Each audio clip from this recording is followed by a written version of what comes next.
Saudações, vamos com tudo, um videozinho aqui para a gente resolver questões sobre o CPC 25, provisões, passivos contingentes e ativos contingentes, sob a ótica da exigência da Fundação Getúlio Vargas. Esse é um pronunciamento muito cobrado, clássico, está aí entre os mais explorados, né, por todas as bancas e não é diferente aqui no contexto da Fundação Getúlio Vargas. Ela realmente adora esse CPC 25. Então, vamos resolver aí algumas questões exploradas pela banca.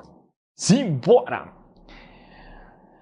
No balanço patrimonial da entidade, um ativo contingente é reconhecido no ativo circulante? Pessoal, sempre que tiver já a primeira dica aqui, ó, contingente não é reconhecido. Então, tanto passivo contingente como ativo contingente não são reconhecidos no balanço patrimonial. Então, apesar de ter ali ativo e passivo no nome, eles são contingentes. O que significa esse termo contingente? Porque depende de uma contingência, né, de um evento futuro incerto que não está sob o controle da entidade. Então, é um pouco nebuloso, né, o que vai acontecer com aquilo ali. Então, por prudência na contabilidade, nós não registramos ativos contingentes e passivos contingentes, tá? Então, não é reconhecido no ativo circulante, né? É reconhecido no ativo, não é, é reconhecido, não. Pode ser reconhecido no circulante no realizável a longo prazo? Não, não pode ser reconhecido. Enquanto for contingente, não pode ser reconhecido. Não é reconhecido uma vez que o seu valor não pode ser estimado com segurança. Não é reconhecido uma vez que pode tratar-se de resultado que nunca venha a ser realizado. Tá? Exatamente aqui, pessoal. Veja que na opção não é reconhecido, não é que o seu valor não possa ser estimado.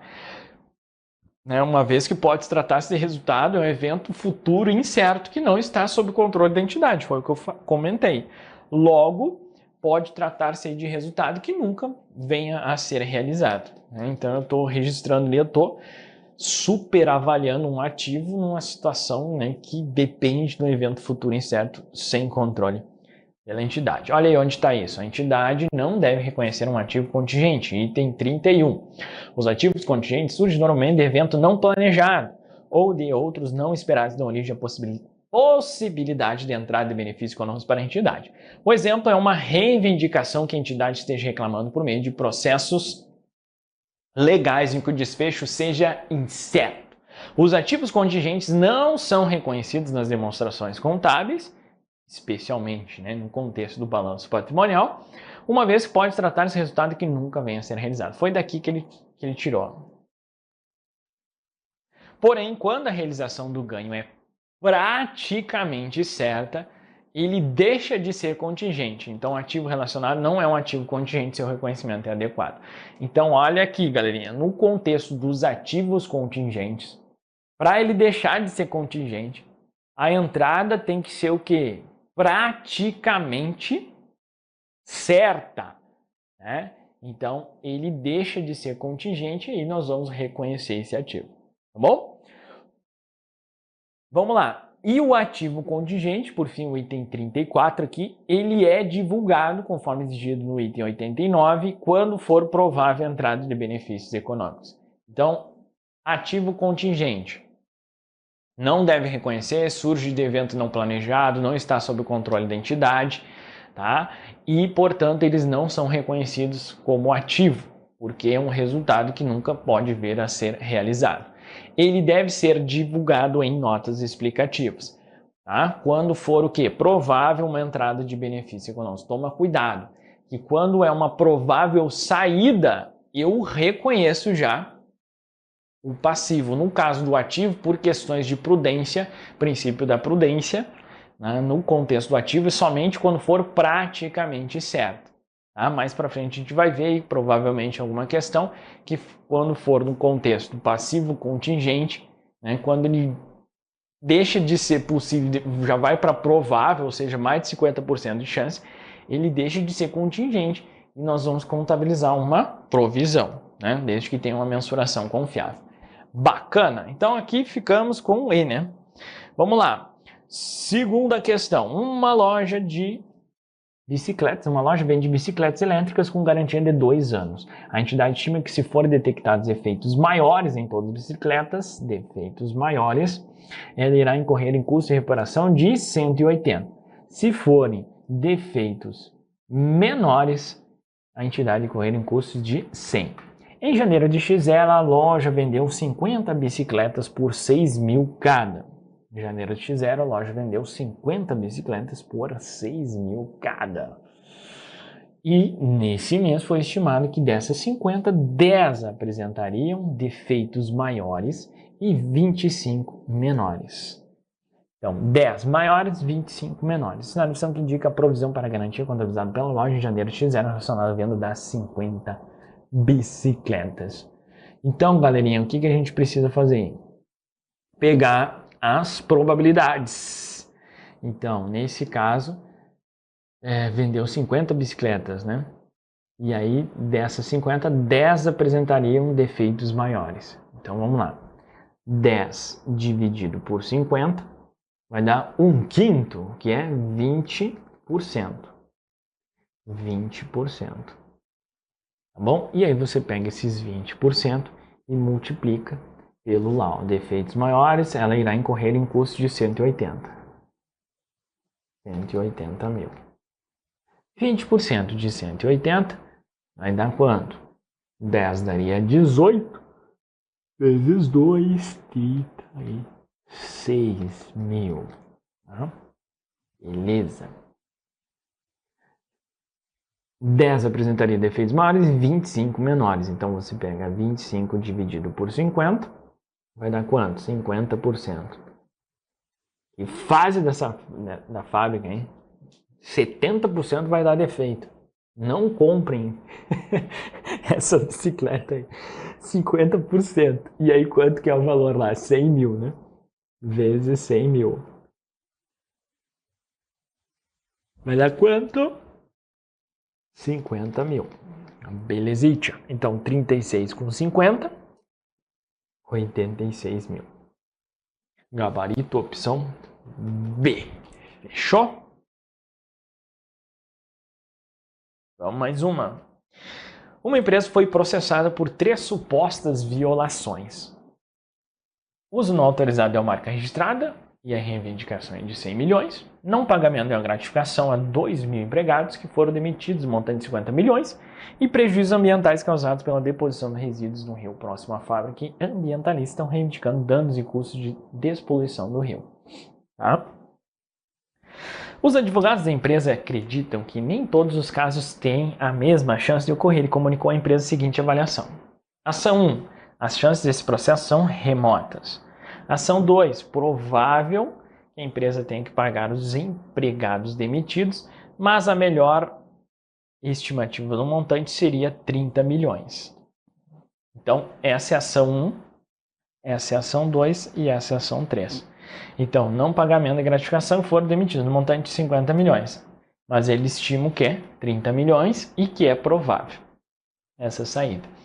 Ação 3, não há nenhuma lei que obrigue a entidade a pagar por tais danos, somente políticas ambientais da empresa e propagandas nas mídias. Contudo, o valor dos danos não pode ser estimado. Então, não tem uma estimativa confiável na ação 3. Considerando as informações apresentadas, o que a empresa vai fazer? Então vamos lá, pessoal. Antes de a gente analisar aqui as opções.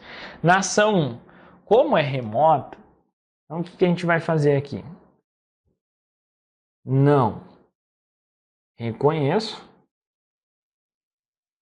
Não reconhece. E também não divulga. É provável que a empresa tenha que pagar os empregados e eu tenho uma estimativa confiável. Então aqui eu reconheço a provisão pela melhor estimativa de quanto? 30 milhões. Né? E na ação 3, não há nenhuma lei, então não pode ser estimado com confiabilidade. Então, isso é um passivo contingente. Ele não fala que é remoto, então é possível, né?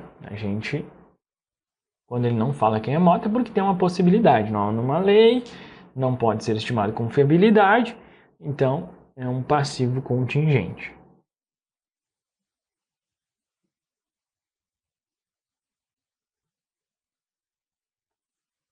Divulgável em notas explicativas. Esse aqui é um passivo contingente também, mas como é remoto, não reconheço e não divulgo. Tá? Considerando as informações apresentadas, o que a empresa deve fazer? Divulgar notas explicativas todas as ações? Não, a primeira não precisa divulgar. Provisionar a ação 2, sim, no valor de 30 milhões.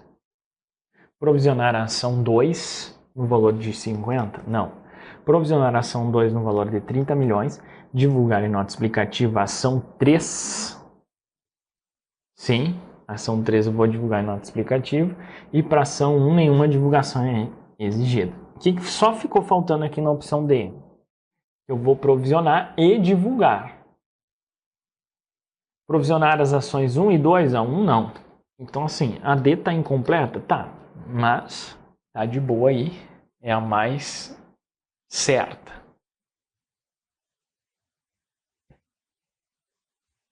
Em relação às provisões, assinale a afirmativa correta. Apresenta o valor ou prazo incertos. E aí, as provisões apresentam valor ou prazo incertos? Sim ou não? Sim. Essa é a própria definição de provisão. Provisão é um passivo de prazo ou valor incerto. Muito barbada, né? Opção A está certinha. Derivo de eventos que irão ocorrer? Não, isso aí é passivo contingente. Devem ser contabilizados no passivo circulante as provisões? E aí? Não circulante. Mas pode ser no circulante? Pode. Tá? Regra geral, não circulante. Então não é devem ser contabilizados. Tá? Regra geral, não circulante. Até porque o prazo é incerto. Mas, eventualmente, pode ser classificado no circulante. Sim. Tá? Deve ser contabilizado como redutores do ativo? Não. Sua existência será confirmada pela ocorrência de eventos futuros que estão...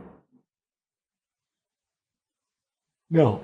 É uma obrigação passada, não tem essa ocorrência de eventos futuros. Então, A. Apresenta o valor ou prazo incertos. Mais uma. Uma empresa apresentou as seguintes informações quanto a diversos processos trabalhistas similares, mas com riscos e mensurações distintos. Então, ela te deu aí 5 processos com os respectivos valores. Né? Então, risco possível, e vamos ver o que ele quer. A empresa é requerida divulgar em notas explicativas as incertezas num total de quanto? O que ela vai divulgar aí, meus queridos? Risco possível e confiabilidade. Então, é um passivo contingente. Né? Eu divulgo. Então, só vou colocar aqui. Né? Dzinho, divulga. Risco provável e incerteza na confiabilidade. Tem um risco provável, mas como eu não tenho uma confiabilidade, então isso aí é um passivo contingente. Por quê? Porque não atende ao critério de reconhecimento de confiabilidade. Tá? Então, para ser provisão, tem que ser provável e, além disso, tem que ter confiabilidade. Mas como tem incerteza, aí eu só divulgo em notas explicativas. Tá? Então, tem mais 300 aí para ser divulgado. Risco remoto. Quando é remoto, não divulgo. Risco provável e confiabilidade. Então, eu provisiono e divulgo. Então, aqui tem divulgação. Risco possível e incerteza. Risco possível e incerteza, eu também divulgo. O único que eu não vou divulgar é 50. Então, 100, 300, 400, 500, 628. Gabarito D. O que mais que ele podia pedir aqui? Qual o valor reconhecido como provisão?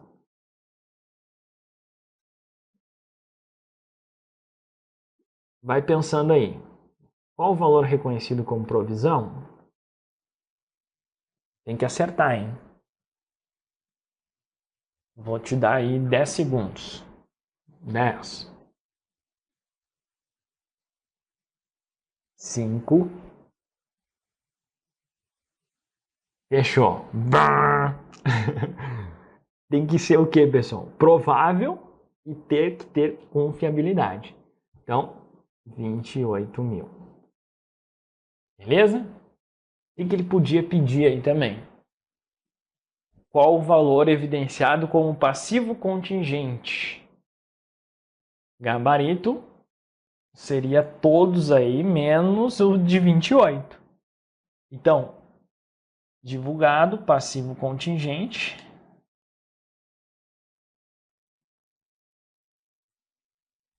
Esse aqui, passivo contingente.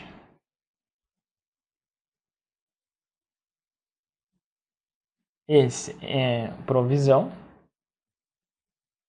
E aqui é passivo contingente. Então, qual o valor divulgado como passivo contingente? Aí seria 600 mil. 300, 400, 500, 600. Ó, valor divulgado como passivo contingente. Gabarito. 300, 400, 500, 600. Tá? Então, sempre ficar atento ao que ele está pedindo. Porque conforme for com as mesmas informações, os valores são diferentes. Ó. Qual o valor reconhecido como provisão? 28. Tá? O que ele podia cobrar também desses 28? Qual o impacto no resultado decorrente disso aí? Gabarito, 28. Porque os outros não têm impacto no resultado. Tá? Com base nessas informações, o impacto no resultado do exercício será positivo, negativo em 28, ou uma despesa de 28, o reconhecimento de uma despesa. Então veja que a mesma situação pode cobrar várias coisas. Tá? O impacto no passivo, 28. Aumento, né, de 28. Qual é o impacto no passivo? Aumento de 28. Qual é o impacto no resultado? Reconhecimento de uma despesa, uma redução no resultado de 28. Qual o total divulgado como passivo contingente? 600. Qual o valor que não deve ser divulgado? 50 mil. Outra questão. Qual é o único que não é divulgado? 50 mil, que a gente colocou o xizinho ali. Por quê? Porque é um passivo contingente com saída remota. Legal? Muito boa essa questão, para a gente revisar vários pontos aí.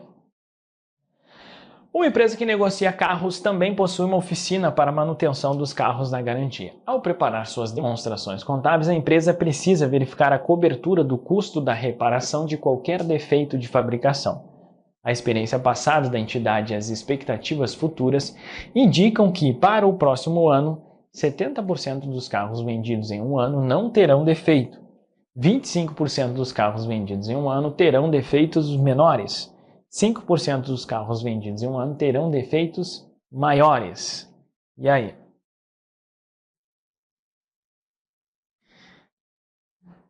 Se forem detectados defeitos menores, a mesma ideia, né?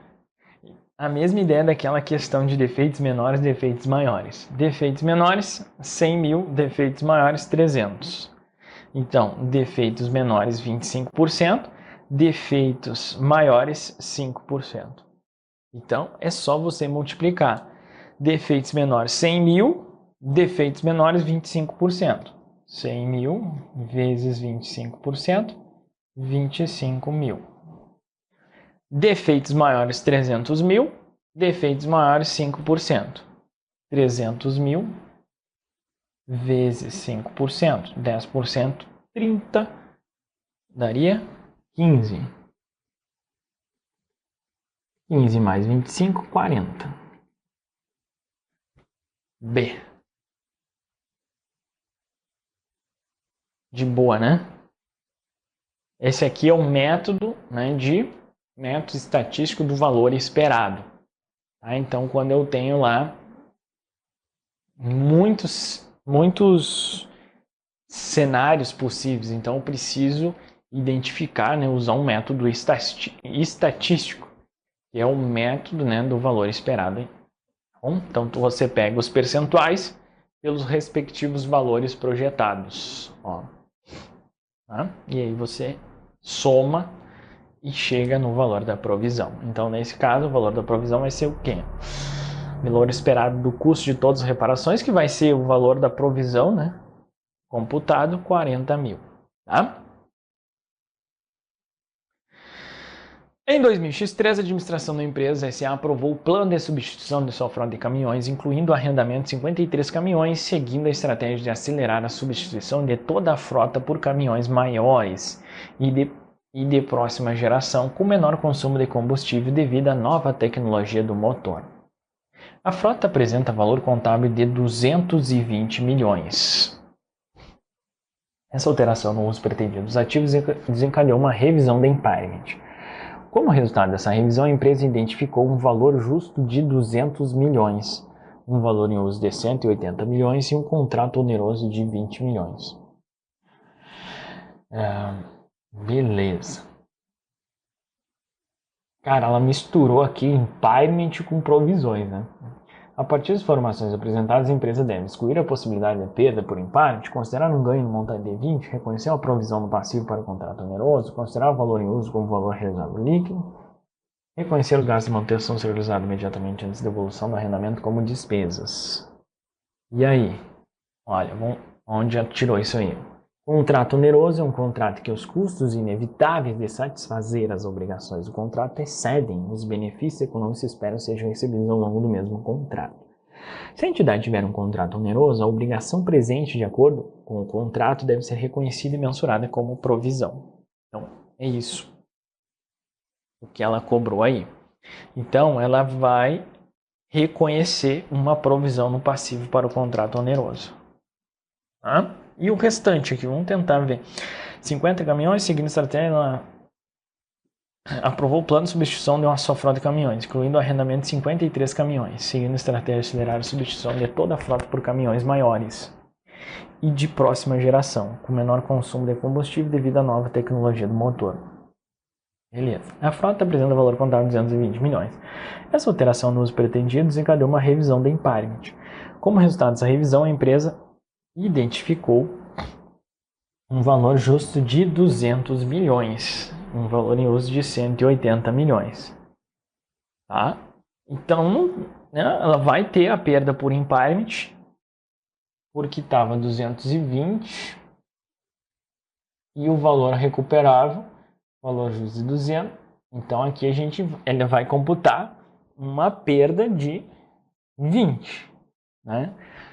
Então, não é excluir. Considerar um ganho, não, uma perda de 20. Considerar o valor em uso, nada a ver, né? Valor em uso como valor realizável líquido.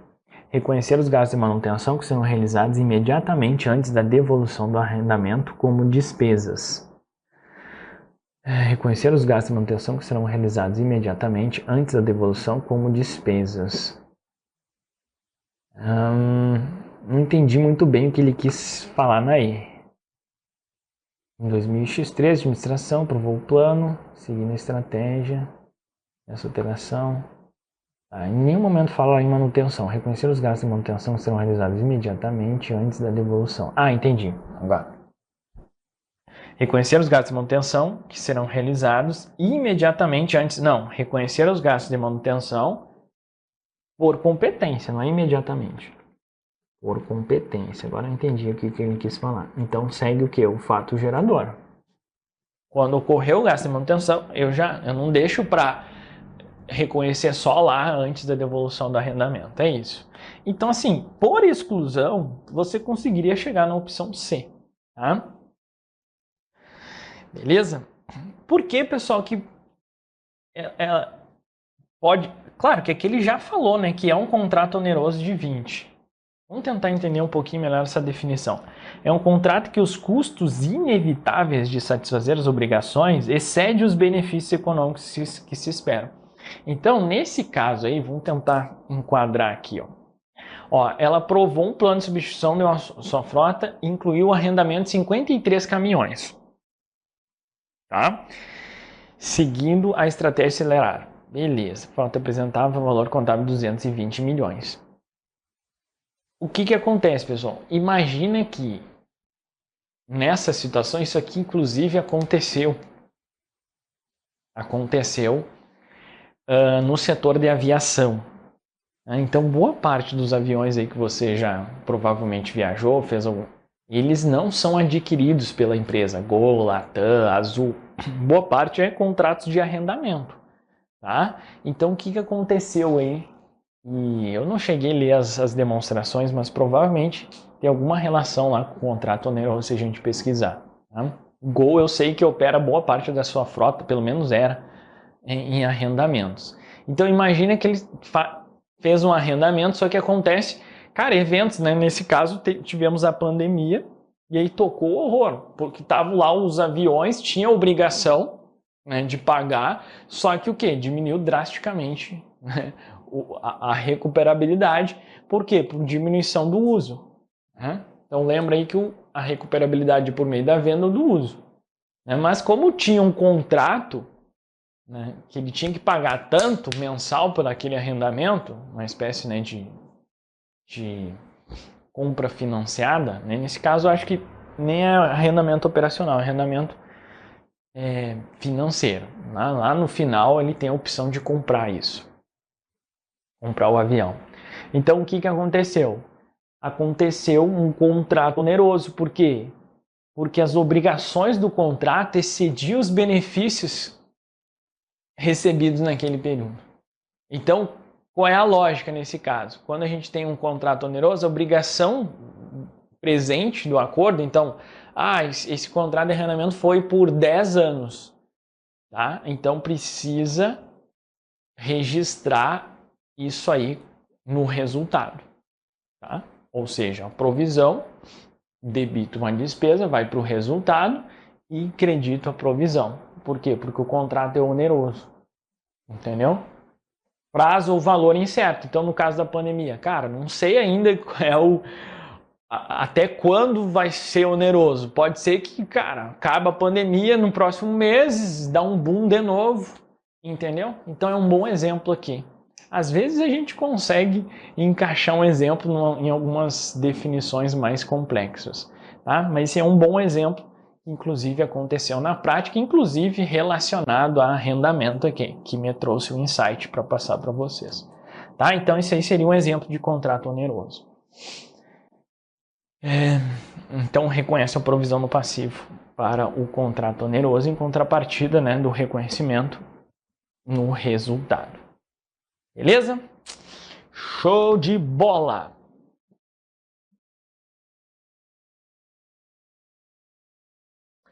Vamos fazer o seguinte, vamos aproveitar aí e dar um breakzinho. Na sequência, nós continuamos aí resolvendo questõezinhas sobre provisões. Um forte abraço, bons estudos e a gente se fala aí na sequência. Valeu demais!